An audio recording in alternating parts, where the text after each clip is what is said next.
여러분들 반갑습니다. 역사 한 수업입니다. 이번에 백지인출을 찍게 되었습니다. 지금 찍는 시간이 10시 34분입니다. 야근을 하고 찍고 있는 관계로 말을 많이 더듬을 수 있습니다. 그래도 많이 양해 부탁드리고 이 영상으로 여러분들의 학습에 도움이 되면 좋겠습니다. 자, 그럼 출발해 보도록 하겠습니다.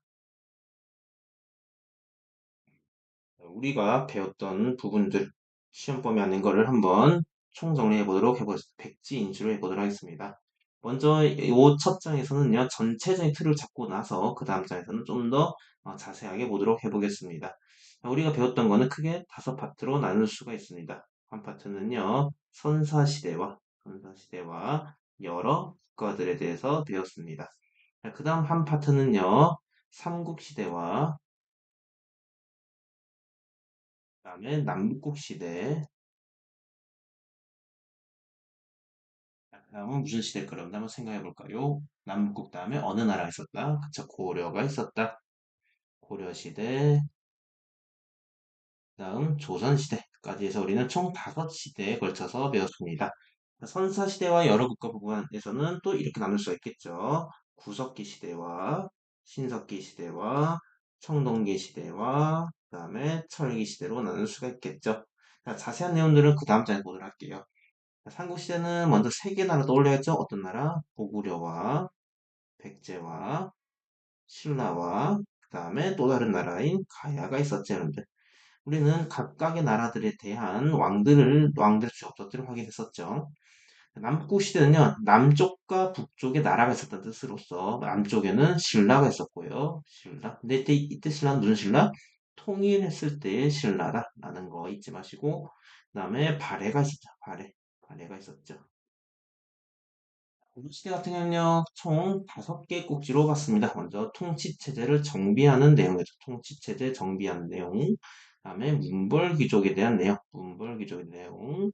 그 다음 이제 무신정권에 대한 내용. 무신정권. 무인들이 집권했을 때. 그 다음 원간섭기에 대한 내용. 원간섭기. 그 다음 이제 고려시대의 사회와 사상에 대해서 배웠었습니다. 자, 조선시대는 총 4개의 꼭지였습니다. 먼저 조선시대 통치체제를 정비하는 내용, 그 다음에 살림 세력들이 피해를 당하고 권력을 잡아가는 과정, 그 다음 양란에 대한 내용, 마지막으로 분당정치대 내용에서 총 4개의 꼭지를 배웠습니다. 이 중에서 선사시대 여러 국가 삼국과 남북국을 먼저 첫 페이지에서 다루고요. 그 다음 페이지에서는 고려와 조선의 내용을 보도록 해보겠습니다. 자, 그 다음 장으로 넘어가 보도록 하겠습니다. 자, 여기서는 선사시대와 여러 나라라는 부분과 다음 삼국시대와 다음 남북시대에서 보도록 하겠습니다. 자, 선사시대 여러 나라는요, 총 4개의 꼭지가 있었죠? 무슨 꼭지? 먼저 구석기 시대란 꼭지, 다음에 신석기 시대란 꼭지, 다음에 청동기라는 꼭지, 다음 철기라는 꼭지 이렇게 나눠서 볼 수가 있겠죠. 자, 이 시대는 이 당시 사람들이 어떤 모습으로 살아갔는가를 기억하셔야 됩니다. 먼저 구석기 시대는 여러분들 먹는 거에 대해서 어떻게 먹고 다녔을까요? 자, 사냥도 하고요. 편입도 하고. 뭐 다 들었어요? 어떻게 할까요? 이동을 해야겠죠? 이동할 때 이동할 편하도록 막집이나 동굴을 지었다라는 거. 그다음 도구도 썼죠. 도구는 대신에 무식하게 부숴 쓰는 뗀석기를 썼다라는 거죠. 대표적으로 연천 전곡리에서 발견된 주먹도끼 등이 있죠, 여러분.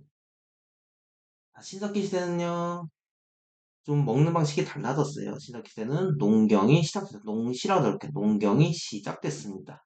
이때 농경의 모습 어떤 모습이었는가? 주로 콩이나 팥이나 흙에서 나는 작물 중심으로 경작이 이루어졌다는 거죠.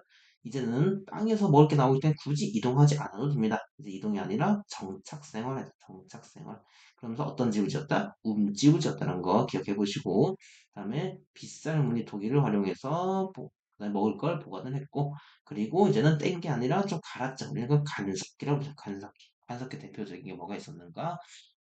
돌판, 발판 이런 것들이 있었고 그 다음에 옷도 입었다 했죠 여러분들 뼈바늘 그 다음에 가락 등을 활용했다라는 거 한번 기억해 봅시다. 청동기 시대는 특히나게 농경이 발전했습니다. 어떻게 발전했는가? 바로 벼, 다르게 말하면 쌀 농사했다. 쌀 농사, 다르게 말하면 쌀 농사를 했다. 쌀을 재배했다라는 거죠. 여러분들. 농업이 발달했다라는 거. 그래서 이때 활용한 도구가 뭐였는가? 반달, 돌칼 등을 활용해서 벼를 깎 잘랐다라는 거죠. 그 외에도 이제 계급이 나타났다. 계급이 나타났다는 거. 자, 그래서 이때 대표적인 그 유물 뭔가 고인도를 활용했다는 거죠. 고인도. 그리고 재산의 사유화가 나타났다라는 거. 특히나 이런 모습들이 나타난 나라가 있죠. 바로 청동기 문화를 바탕으로 해 만들어진 나라인 어떤 나라? 고조선이죠. 고조선이죠. 자, 고조선은 청동기 문화를 바탕으로 해서 만들어진 나라로서 여기는 상, 대부, 당군 등 관직을 설치해서 운영했다라는 거죠. 관직은 여러분들 우리 학교에서 부장, 차장, 회장, 부회장을 보시면 돼요. 자치회 회장, 부회장, 부장, 차장 이런 것들 이런 관직들을 설치해서 운영한 나라가 어디다? 고조선이다라는 거고. 그다음에 이 고조선의 사회 모습을 알 수 있는 법률이 있었죠. 그 법률을 뭘로 불렀다? 팔조법이라 불렀다라는 거죠. 이 팔조법을 통해서 알 수 있는 사회 모습이죠. 그 사회 모습. 그 사회 모습이 무엇이었다? 바로 이러한 사회 모습이었다라는 거죠, 여러분들. 제가 수업 때 강조했습니다, 여러분들. 수업 학습지를 다시 봐보기를 바라겠습니다. 이것만 가지고 보는 게 아니라 반드시 학습지로 돌아가서 다시 한 번 더 읽어보는 게 필요합니다, 여러분들.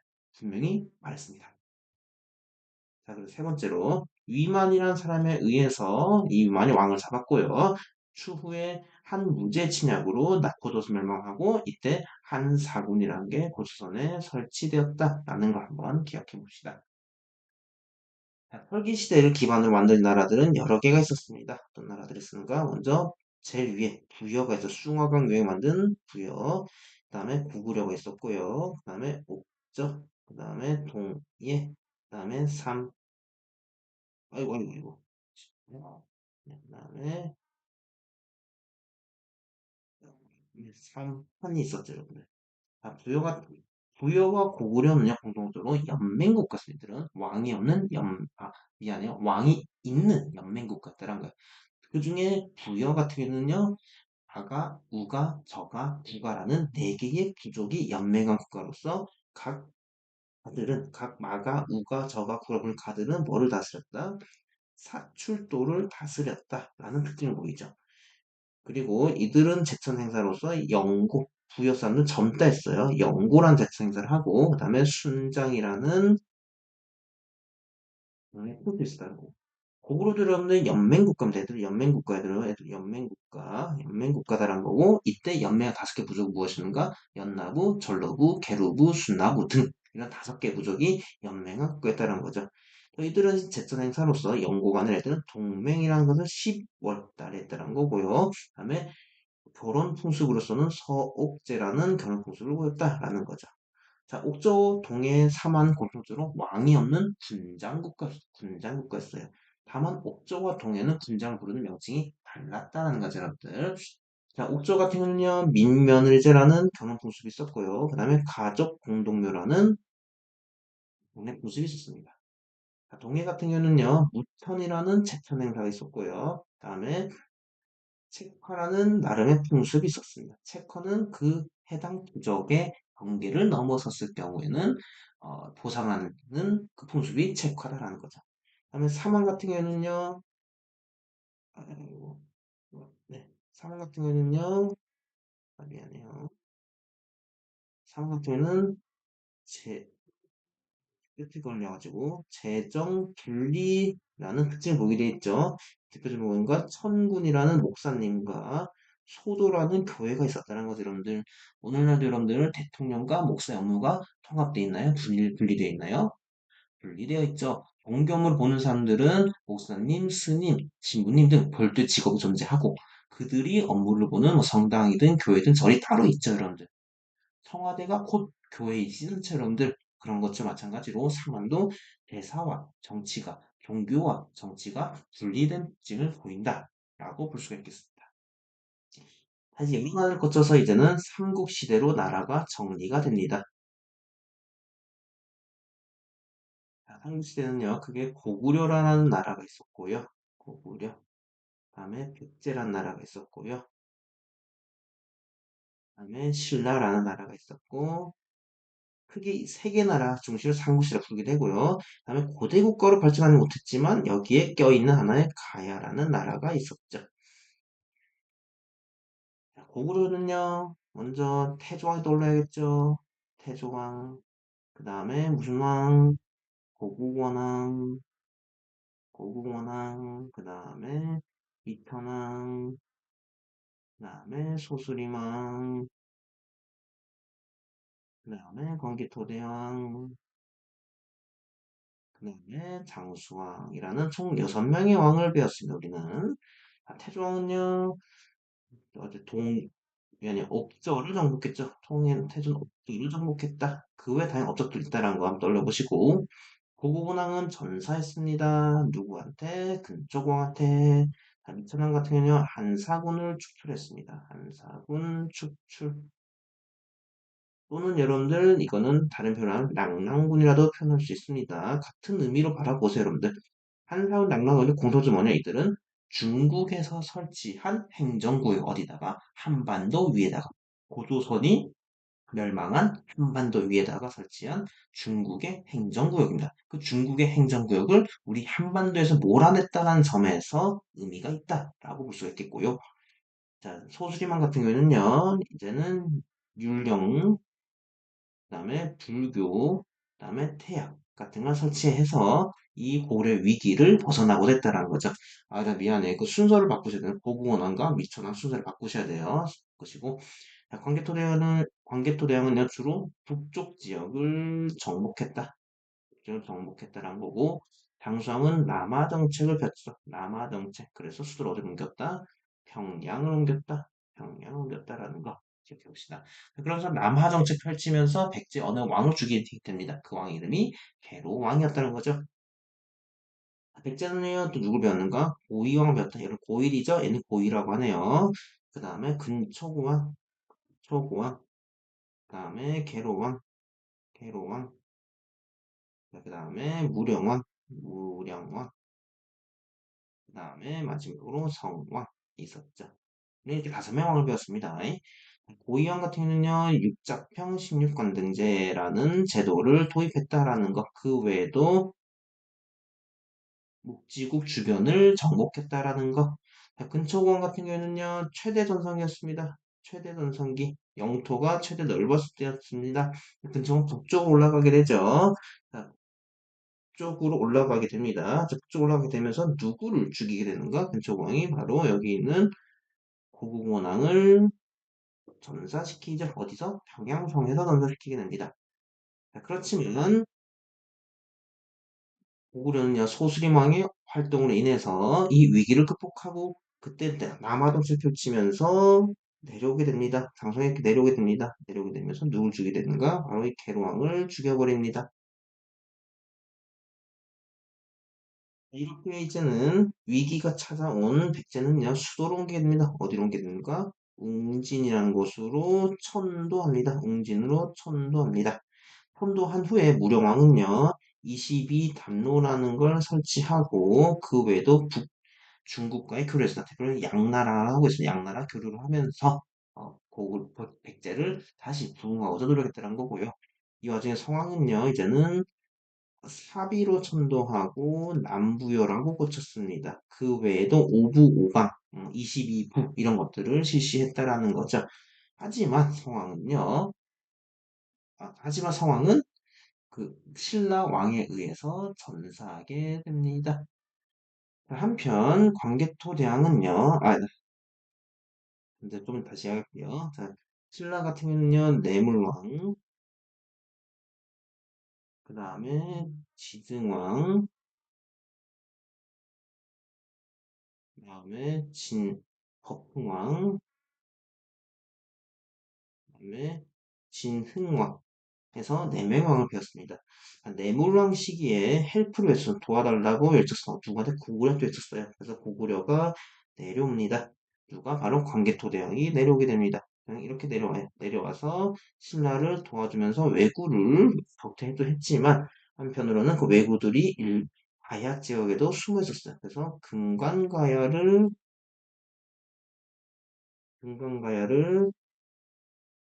광기토대왕 시기에 여기도 같이 공격하되면서 금강가야는 위축이 됐습니다. 멸망하지 않았습니다. 위축됐어요.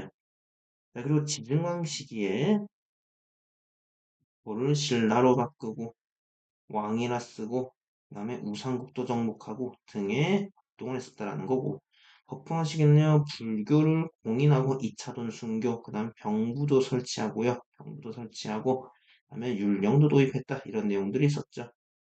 그러면서도 법흥한 시기에 이 금강가야를 공격해서 멸망시켰다라는 거. 진흥한 시기에는 화랑도를 정비해서 최대 전성기를 누리게 됩니다. 좀 누리게 되는데 이때 진흥왕이 누굴 공격하는가? 바로 성왕을 죽여버립니다. 어디서? 바로 관산성에서 관산성에서 관산성에서 성왕을 죽여버리게 됩니다. 또 한편으로는 이 진흥왕은요 또 어디를 없애버리는가? 바로 후기가야 연맹을 이끌었던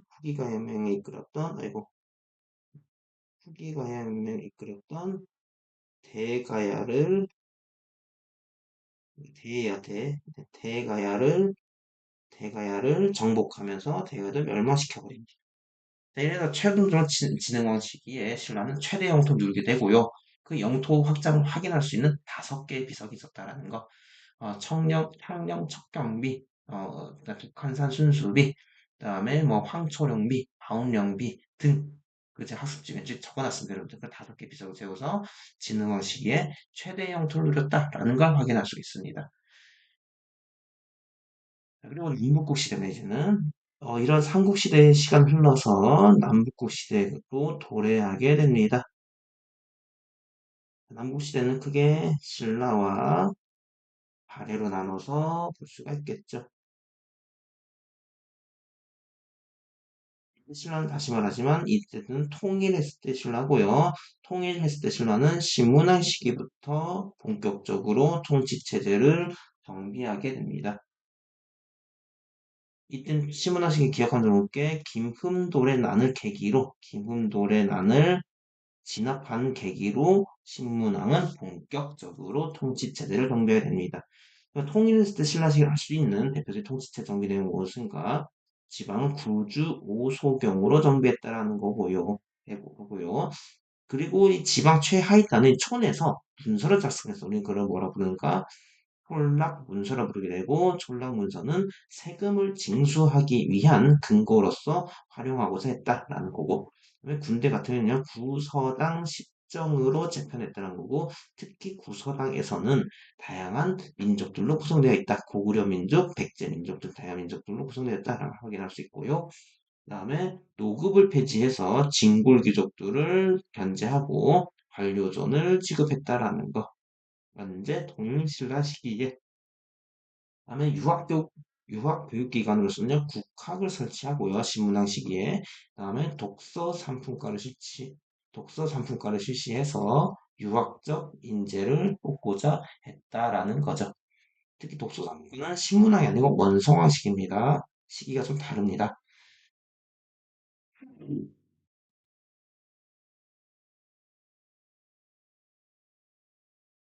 그리고 발해입니다. 발해는요 고왕이 있고요 무왕이 있고 그다음에 문왕이 있고 그다음에 선왕이 있죠 여러분들.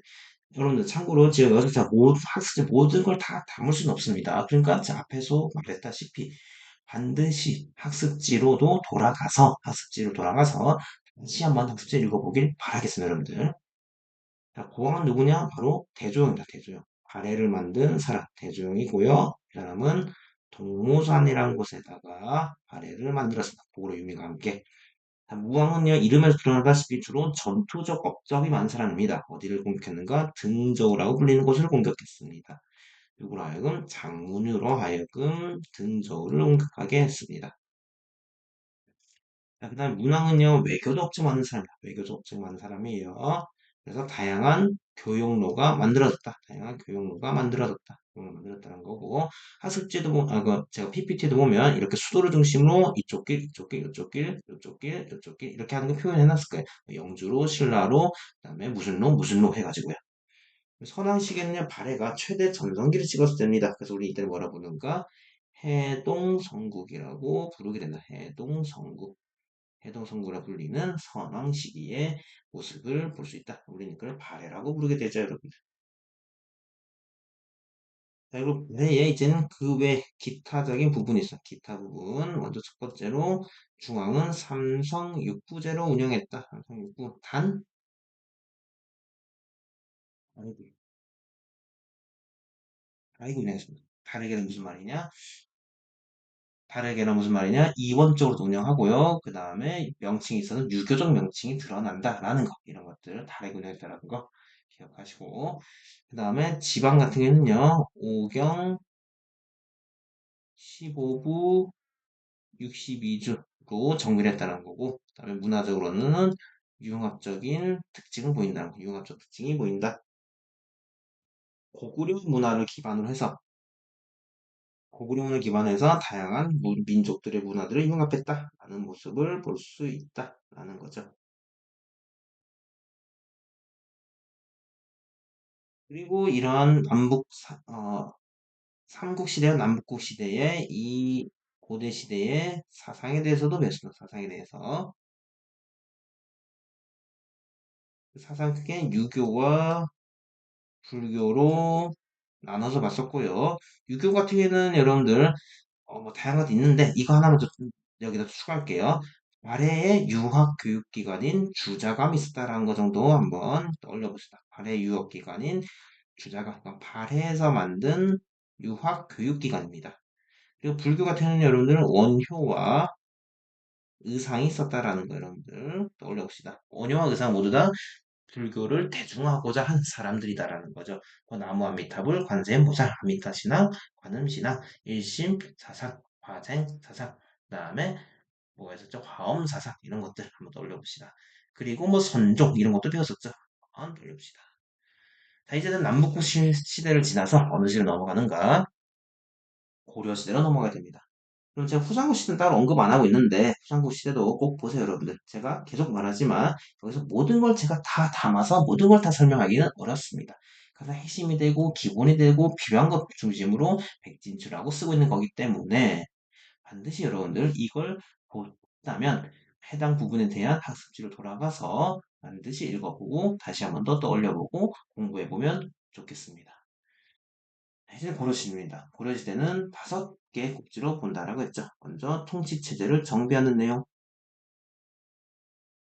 그 다음 문벌 사회가 있었던 시대, 그 다음 무인이 집권하던 시대, 무인이 집권을 해도 큰 문제 되지 않아요. 그 다음에 원간섭기,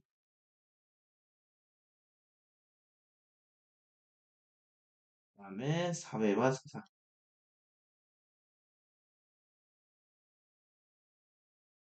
안 돼도 문제가 될 것 같아요. 자, 통치체제 관련해서는 먼저 왕들 떠올려야 됩니다. 태조 왕건이 있었고요. 태조 왕건. 그 다음에 광종 있었죠. 광종. 그 다음에 성종. 그 다음에 현종. 이렇게 4명의 왕을 배웠습니다. 별로 없죠. 자, 태조 왕건 시기에는요, 흑창 설치했다. 이런 것들. 흑창 설치. 아니면 사신관제도 실시했다. 또는 기인제도 실시했다. 아니면 만부교 사건을 일으켰다. 이런 내용들 한번 떠올려봅시다. 자, 광종시기는요, 과거제를 시행했고, 쌍기의 과거제, 그 다음에, 과거제 말고, 네, 그죠, 노비안건법. 네, 제가 아까 시작할 때 말했던 것처럼 지금 매우 피곤한 상태입니다. 그러다 보니 약간 말을 더듬고 있네요. 자, 과거제를 시행하고 노비안건법도 시행했고요. 그 다음에 칭제건원이라는 것도 시행했다. 칭제건원, 학습지 나와 있으면 칭제건원을 해가지고 광덕, 준풍 이런 연호를 썼다라는 거. 그 다음에 성종시기는요, 이제는 통치체제를 정비했습니다. 최승로라는 사람의 의견을 받아들여서 통치체제를 정비했죠. 그래서 설정해 왔는가? 12목이라는 걸 설치했었죠. 한편 성종시기 한 민족이 쳐들어오게 됩니다. 그 민족 이름 뭐다? 다시 쳐들어올 민족은 거란족이었다. 거란족. 네. 거란족의 1차 침략입니다. 이때 서희가 활약하되죠. 활약해서 강동 육주를 얻었다라는 거. 자, 현종시계는요, 이제 이성육부, 고려는 이성육부입니다. 삼성육부가 아니라 이성육부, 그 다음에 오도양계 등 통치태제가 거의 완비가 되던 시대입니다. 이 당시에 또 민족이 또 쳐들어요. 그 민족이 뭐다? 그 민족이 누구다? 거란족이죠. 다만 이때는 이제 2차와 3차 침입이란 거고 2차 시기에는 나주로 도망가고 양규가 흥화진에서 활약했다는 점 3차에서는 강감찬이 귀주대첩전에 승리했다는 점이고 최종적인 결과로서는 거란족 진입을 막기 위한 뭐를 설치했다? 천리장성을 만들었다. 이런 것들을 배웠었죠. 자, 문벌입니다. 문벌 시기에는요, 숙종이 있었고요. 숙종 시기, 그 다음에 예종 시기, 그 다음에 인종 시기로 나눠볼 수가 있겠죠. 자, 숙종 시기는요, 한 민족이 굉장히 우리 고려를 괴롭혔습니다. 한 민족을 괴롭혔습니다.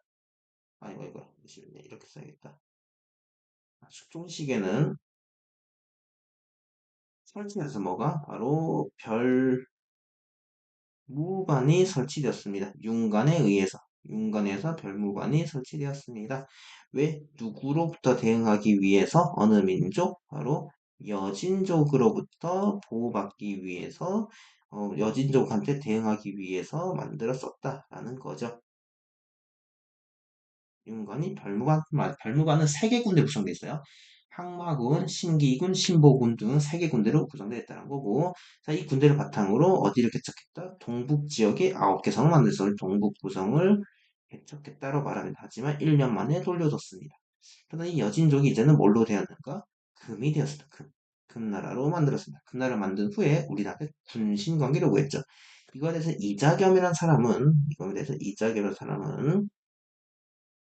이자겸은 반란을 통해서 권력을 장악한 후에 이 군신관계를 수용했습니다. 하지만 군신관계를 수용한 고구려는요, 매우 자존심에 스크래치가 생긴 상황인 거죠. 그래서 이자겸을 죽이고 다시 죽이고 척중이라는 사람이 죽이고 임종이 다시 권력을 잡습니다. 권력을 잡은 후에 스크래치 생긴 이 고려를 다시 한 번 더 부흥시키기 위해서 묘청이라는 서경 세력을 등용하게 됩니다. 묘청이라는 사람은 다양한 개혁을 추진하게 되지만 결국에는 그 개혁은 실패로 돌아가게 되고 반란을 일으키게 됩니다. 그 반란을 누가 진압했는가? 김부식이라는 사람이 진압했었다는 거죠. 김부식이 진압했다.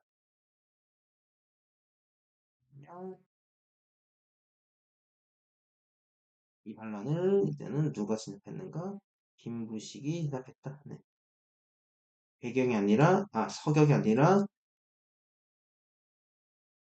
서경이 아니라 배경 출신인 김부식이 이 반란을 진압하게 됩니다.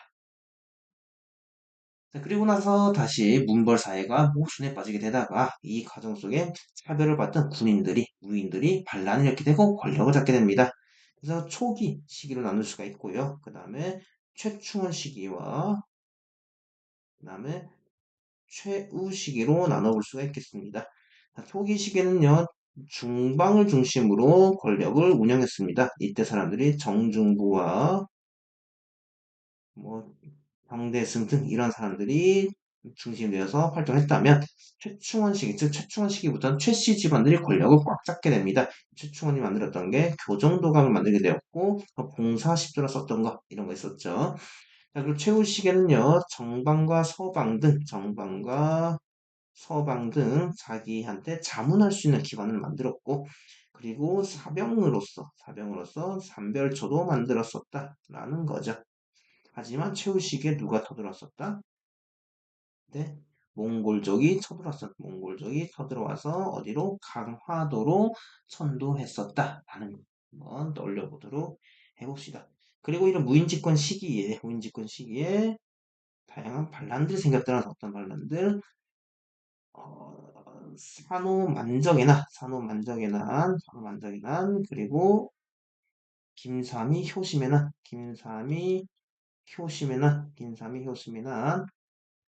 그리고 망이 망소의 난, 이런 반란들이 발생했었다라는 거죠, 여러분들. 자, 원간섭기는요, 크게 또 세 개로 나눌 수 있습니다. 원간섭기 사의 모습이 변화했습니다. 그리고 이 변화로부터 다시 고려를 되돌리기 위한 공민왕의 반원 자주 정책이 있었다는 거. 공민왕의 반원 자주 정책.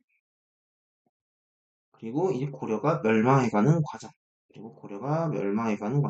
멸망해가는 그 과정들에서 배웠습니다. 변화는 어떤 모습이었는가요? 변화는 어떤 모습인가? 모든 게 격화. 고려의 격이 떨어졌다. 폐하가 전하가 되고 태자가 세자가 되고 이성부의 명칭이 바뀌고 이런 내용들 있었죠, 여러분들. 그리고 뭐 정동 행성을 통해서 정치를 간섭하고 그다음에 권문세족이 등장하고 새로운 지배 세력인 권문세족이 등장했다 등. 그러다 국민의식의 반원자를 추진하게 됩니다. 반원자주를 추진하기 위해서 전민 변정도감이라는 걸 설치해서 대농장 문제를 해결하고자 했고요. 그다음에 정방도 폐지하고 정동행성 이문소도 모두 다 폐지하고자 했다라는 거죠, 여러분들. 이게 누가 했다? 국민왕의 업적이다라는 거죠. 자, 멸망했을 때 새로운 또 사람이 나타난다. 바로 신진사대부라는 새로운 정치 세력이 등장하게 되고요. 신진사대부는 위화도 해군으로 권력을 잡고 난 후에 급진개혁파 중심으로 조선을 건국했다라는 내용을 배웠죠. 자, 해외 사상에서는요, 여기서는 불교에 대해서 우리 배웠습니다. 불교에서는 의천과 진울이 있었죠, 여러분들. 한번 기억해 보시고. 그다음에 유교 같은 경우는요, 여러 가지 배웠지만, 이 중에 이거 중심으로 떠올려 봅시다. 바로 삼국사기. 한국의 특징 떠올려 보세요, 여러분들. 한번 특징 어떤 특징이 있었는가? 기전체였고요. 그다음에 유교적 합리주의 사관으로 글을 썼다라는 거. 그리고 사회는 말로 할게요. 사회는 신분사회와 가족사회를 나눠서 봤고요. 신분사회 같은 경우는 그냥 유동적이고 개방적이었다. 그들의 능력과 업적만 있었으면 그래도 신라에 비하면 신분 상승의 가능성이 있었다라는 거고. 그다음에 가족사회 같은 경우는 여성과 남성은 나름 평등한 관계였고요. 평등한 관계였고 뿐만 아니라 출생 순서에 따라 기록했다라는 거 이런 것들 배웠었죠, 여러분들. 이제 고려가 멸망하고 조선이 건국됩니다. 자, 조선 네 꼭지로 볼 수가 있죠. 먼저 통치 체제를 정비하는 과정, 다음에 살림에 대한 내용, 다음에 양란에 대한 내용, 다음에 공당 정치에 대한 내용. 그래서 이렇게 네 개 꼭지로 볼 수가 있습니다. 자, 통치체 정비 과정에서는 여러분들 이 과정에서는 어떤 관점을 봤는가? 왕권과 재산권 간의 이 균형을 어떻게 맞추는 걸 두고 왕마다 좀 방향이 달랐다는 거죠. 먼저 태조가 있었고 태조 이성계입니다. 이성계고요. 다음에 태종이 있었고요.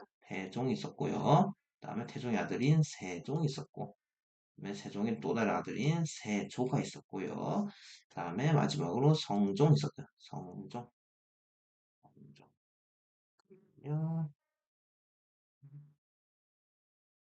다시 또 수정할게요. 태조 같은 경우는요, 정도전이라는 사람 중심으로 정도전이 주로 권력을 행사했고요. 이는 대상 중심의 통치를 희망했다는, 즉, 재산권을 좀 더 강화시키고자 했다는 거죠. 하지만 태종은요, 여기에 불만이 많은 태종은 뭘 일으켰는가? 왕자의 난을 일으키고, 왕자를 일으키면서 권력을 잡은 후에, 자, 이게 자 다양한 개혁도 추진하게 되는데, 이때 뭘 시행했는가? 육조 직계제를 시행하게 되죠. 육조 직계제를 시행해서 어떤 권한을? 왕권을 강화시키고자 했다라는 거고요. 그 외에도 뭐 사병도 혁파하고요. 그 다음에 호패법도 시행했다. 이런 것들을 배웠었죠. 세종은요, 이 왕은요, 성리학에 대해서 굉장히 빠삭한 왕입니다. 아주 이성적인 성리학 국가를 만들고 있었어요. 그래서 왕권과 재산권 균형을 맞추기 위한 의정부 서사제를 실시했었고요. 그 다음에 민본 사상에 바탕해서 다양한 분명히 있었다는 거죠. 대표적인 훈민정음을 쓸 거고요. 그다음 추국이 ang부일구 발명한 거, 그래서 농사직선을 책을 써서 백성을 위한 어떤 다양한 업적들을 보였다라는 거죠. 그 외에도 집현전을 설치했었다. 자, 집현전도 설치했었다는 거.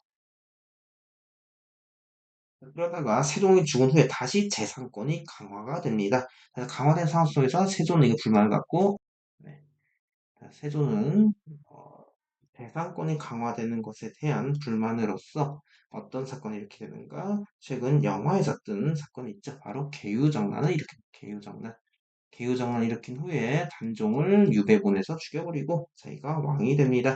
왕이 된 세조는요, 다시 벌시하는 거 왕권을 강화하기 위한 육조 직계제를 시행하게 됩니다. 육조 직계제를 시행하고요. 그 다음에 여기 있는 이 집현전을 폐지시켜버립니다. 그리고 경륜도 중단시키게 된다. 하지만 성종시기에는 다시 의정부 서사들을 시행해서